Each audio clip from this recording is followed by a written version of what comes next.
Hey friends, welcome to the Happily Even After Betrayal Friday check-in. I'm so glad you're here. Today, I'm going to just talk about a few things. First of all, my podcast. The episode this week was on the mental load of betrayal. And if you have experienced betrayal, I think you're going to totally resonate with this episode because the emotional weight that we carry after experiencing betrayal is a lot. And I compare it to a weighted vest. And so listen to it. I'd love for you to listen to it on any podcast platform and let me know what you think. I think it's just a really helpful episode to at least give meaning to why you're feeling exhausted all the time and why it feels so hard to go through betrayal. Anyways, now for what's going on in our world. I didn't really necessarily look for a betrayal story. I'm sure there is one out there. We're still looking for Nancy Guthrie, and I feel like my dad, who is 80 years old, the sweetest man, and he's been watching it a little too much because he said, Jennifer, just so you know,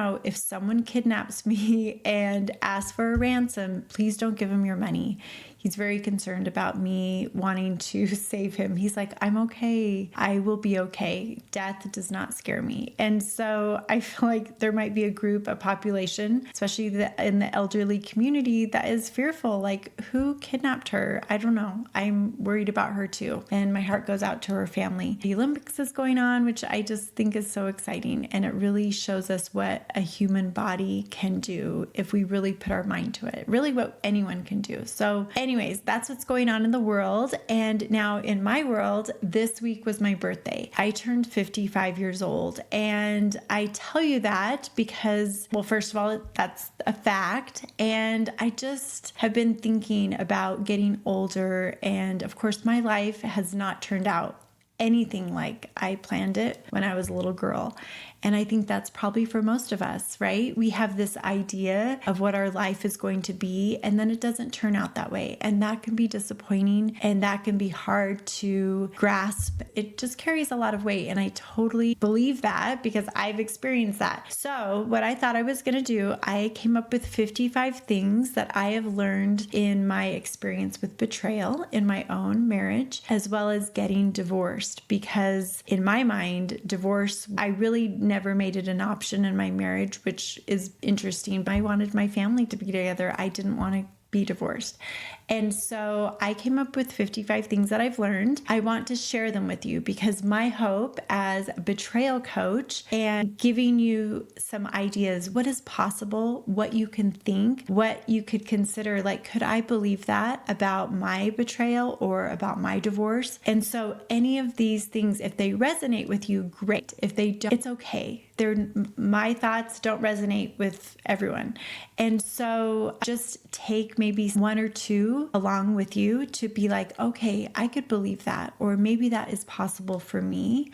And so that is my hope in telling you these 55 things that I've learned. It's possible to survive and really thrive after betrayal and divorce. I'm all for marriage. If your marriage can work out, that's even better, but that's not my experience. Let's get on the 55 things that I've learned. Number 1, healing from betrayal is possible. Loyalty is a beautiful quality unless you forget to be loyal to yourself. Number 3, there are worse things than getting divorced. Number 4, my kids survived their parents getting divorced. Number 5, my kids felt the tension and dysregulation between their parents, and it affected them. Sex errors were not my fault. I am good enough. Loving my body feels far better than hating it. Awareness is the first step to change. Number 10, understanding my nervous system brought me incredible relief. Number 11, curiosity and compassion moved me through pain. Judgment and me stuck for decades. 13, boundaries matter in marriage. 14, faithful men in the world. Number 15, my values are non-negotiable. 16, I am worthy of love and respect. Putting myself first has been one of the best gifts to both me and my kids. Finding my people changed everything. 19, I can do hard things. 20, betrayal trauma is real. 21, I was never crazy. I was being gaslit. 22, choosing divorce was one of the hardest and best decisions of my life. Forgiving myself for staying for 26 years was a turning point in my healing. Healing from betrayal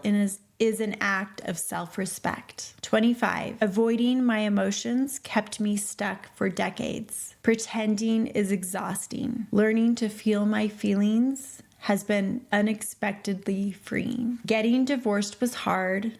Being divorced has been healing. Emotional repair with my kids and myself has been beautiful.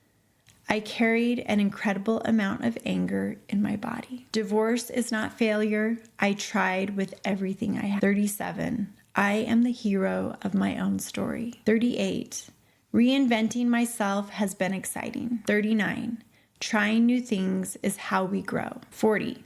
I'm practicing choosing faith over fear. 41. I probably would have made a great detective. Actions always matter more than words. My life didn't end with divorce, it expanded. Everything really is 45. Gratitude matters more in healing than I ever realized. Rest has been an essential part of my healing. It took courage to stay and courage to leave. Love is a feeling, a thought, and a set of actions. 49. I am learning to be kind and loving toward myself.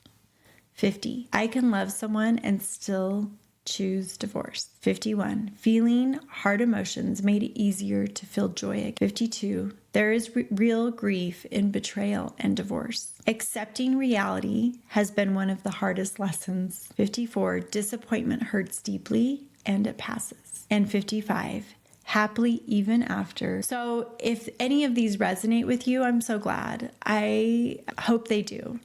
And if you are in the middle of your healing story or your grief or wherever you are on your journey, just know you're not alone. And that if you need help, that's what I do. It's what I help people with. I help them heal. And I feel very honored and love helping other people heal. You can reach out, schedule a call, and we can chat.